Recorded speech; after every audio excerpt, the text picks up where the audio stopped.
ప్రభు నామమున అందరికీ శుభోదయం.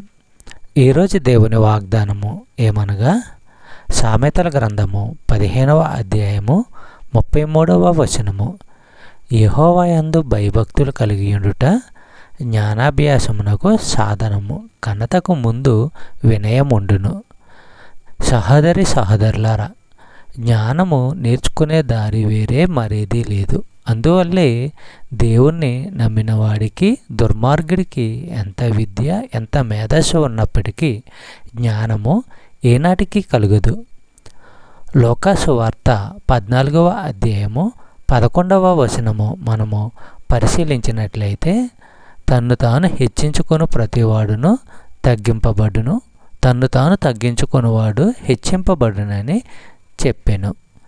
సహోదరి సహోదరులారా, ఈ వచనంలో ఆధ్యాత్మిక పాఠాన్ని యేసు ప్రభువు చెప్తున్నాడు. మనుషులను దిగజార్చేది, హెచ్చించేది దేవుడే. వారి గుణశీలలు, మనస్తత్వము ఆధారంగా చేసుకొని ఆయన అలా చేస్తాడు.